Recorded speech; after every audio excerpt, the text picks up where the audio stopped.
Well, what's up, everyone? So I got another Freak Chef classic that I love making, Filet Mignon. And what I do is I bring the meat up to room temperature, salt, pepper it, leave it sit room temperature for a little bit before it goes into the pan.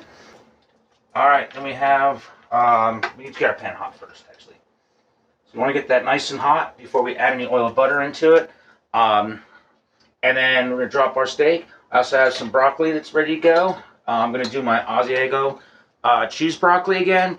I've been playing around with that a lot because I like it better in the Parmesan. So, oh, I got the cheese that I regrated.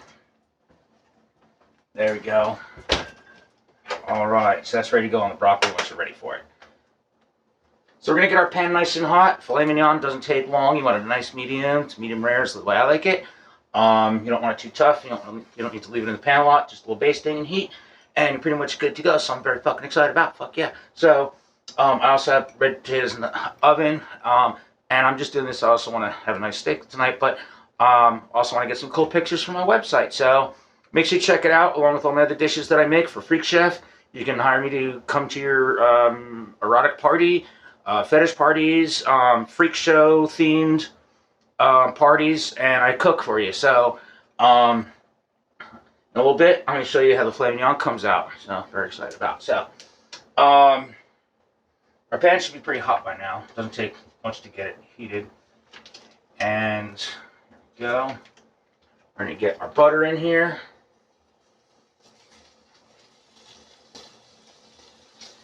And a little bit of oil keeps the butter from burning. There we go.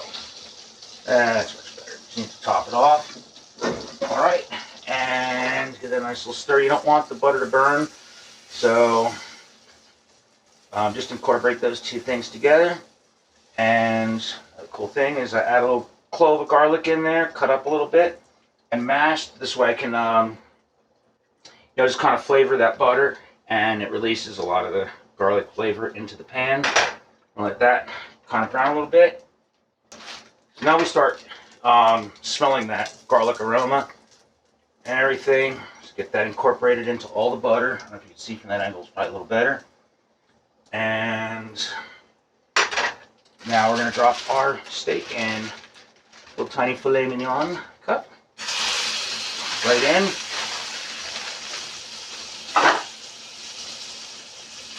Throw that in the garbage. Wash your hands.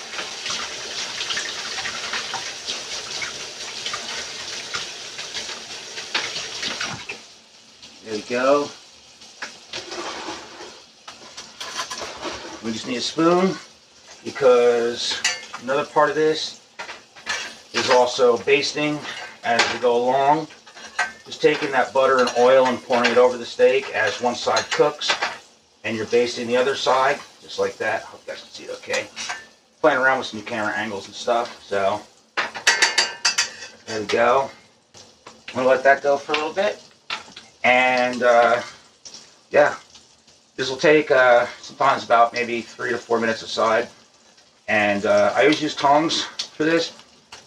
Once the meat is no longer sticking to the bottom, which it shouldn't with enough oil, but you will see a little resistance and all that. So you don't want to pull the meat off the bottom of the pan yet. You want to let it get that nice crust on it. That's going to help release it from the pan. And then it'll be able to turn. And we're going to turn it on its side, do some sides, and then the top again. And again, we're just going to keep basting some of this.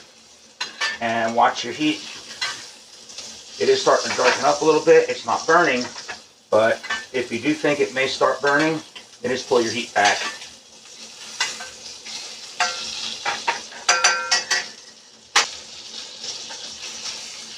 See, just when you're able to do that and it pulls right off the bottom, see that nice crust we have on there now? That's what you want on every side.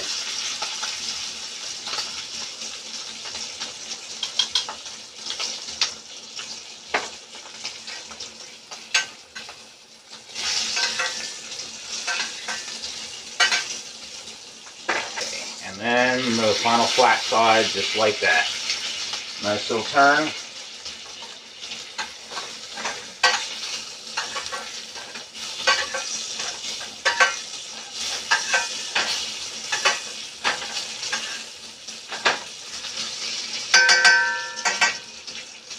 keep basting. Now at this point, there's already salt and pepper on there. But what I like to do is not just pre-season it, but season it. So once the side is completely cooked, I'm going to re-salt and pepper it.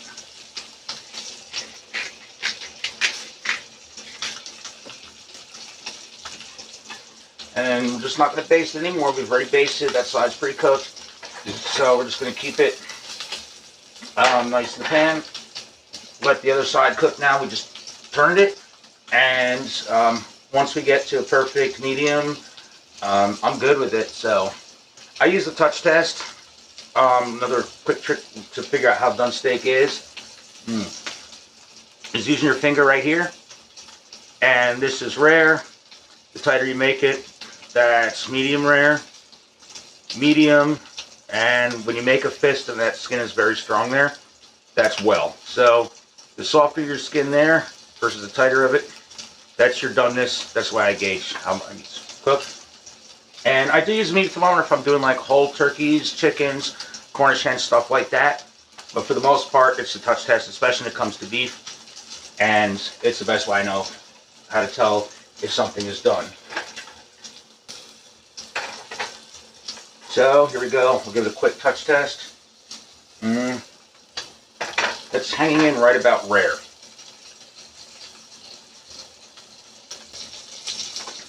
Still a bit rare. Kind of like if you take all the weight off your nipple chains, that's rare. And the more you pull them, and the more it fucking hurts. That's well. So you want somewhere in the middle and shit, and you just rip your nipple chains by doing it. Fuck yeah, it hurts good.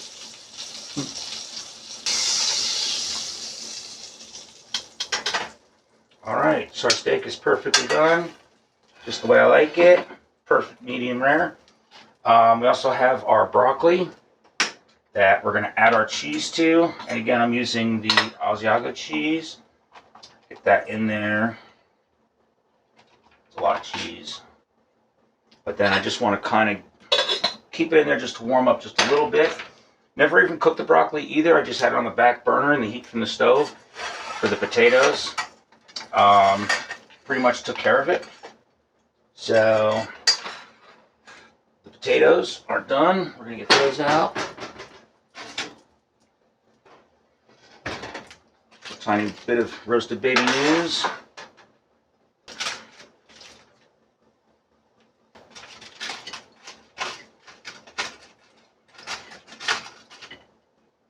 Oh, this looks so nice and crispy. Hell yeah.